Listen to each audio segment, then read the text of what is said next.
ഞങ്ങൾ ക്ഷേത്രമായിട്ട് വളരെയധികം സഹകരിക്കുന്ന ഒരു ആൾ കൂടിയാണ് സത്യേട്ടൻ. അവരുടെ കുടുംബം മൊത്തം മകൻ ഞങ്ങളുടെ കമ്മിറ്റിയിലുള്ള ആളാണ്. എല്ലാവരും വളരെ ഭംഗിയായി ഞങ്ങളുമായിട്ട് സഹകരിക്കുന്ന ആളാണ്. പിന്നെ മാത്രമല്ല നാട്ടുകാരായിട്ട് വളരെ നല്ല രീതിയിൽ സഹകരിക്കുന്ന ഒരാൾ കൂടിയാണ് സത്യേട്ടൻ. വളരെ നടുക്കിയെന്ന് മാത്രം പറഞ്ഞാൽ പോരാ, വളരെ വളരെ വേദനാജനകമായ ഒരു സംഭവം കൂടിയാണ് നടന്നത്. അന്തരീക്ഷത്തിലാണ് ഇപ്പോൾ നിൽക്കുന്നത് തന്നെ. ക്ഷേത്ര ഉത്സവം ഇന്നലെ സമാപിച്ചു. ഇല്ല, ഇന്നാണ് ഉത്സവം.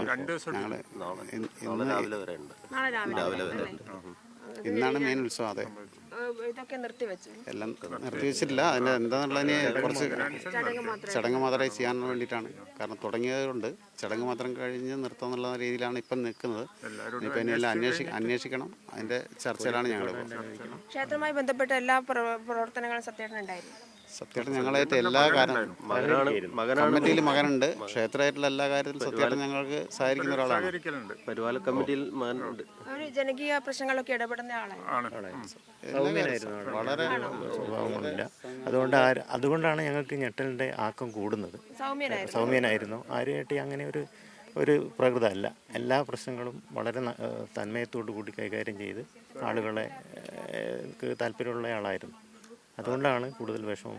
ആദ്യമായിട്ട് ഇവിടെ ഇങ്ങനെ ഒരു സംഭവം ഉണ്ടാകുന്നത്. ആദ്യമായിട്ട് നാടിന് കാണുന്നത്. ഒരു പ്രയാസമില്ലാതെ ഇത്ര കാലം എല്ലാ ചടങ്ങുകളും നടന്നു പോയിക്കൊണ്ടിരുന്ന ഒരു സംഭവമാണ്. നാട്ടിൽ അങ്ങനെ ഒരു സംഘർഷാവസ്ഥയൊന്നും ഇല്ല. ഒരു സംഘർഷാവസ്ഥ ഈ ഏരിയയിൽ നിൽക്കാറില്ല. ഒരു ഒന്നും വരെ ഇവിടെ ഉണ്ടായില്ല. ഒരു ഉത്സവത്തിന് ഉത്സവ പറമ്പിലൊക്കെ വലിയ പ്രശ്നങ്ങൾ ഉണ്ടാവുന്നത്. അതെ, ഒരു ഗാനമേളയ്ക്കൂടെ ഒരു പ്രയാസമില്ല. അതെല്ലാം വളരെ ഭംഗിയായിട്ട് കേട്ടോണ്ടിരിക്കുന്ന ഒരു സാഹചര്യം കൂടിയാണ് ഉണ്ടായിരുന്നത്. ആ സമയത്താണ് ഇത് സമയത്ത് അത് ഗാനമേള കഴിയാറായ ആ സമയത്താണ്. ഏകദേശം 10 മണിയോട് കൂടിയാണ് സംഭവം. ആ സമയത്ത് ഒരു എന്താ പ്രതി ഇവിടെ ഉണ്ടായിരുന്നു? അതിന് മുന്നേ ഉണ്ടായിരുന്നു. ഞങ്ങള് പല തിരക്കിലായതുകൊണ്ട് അങ്ങനെ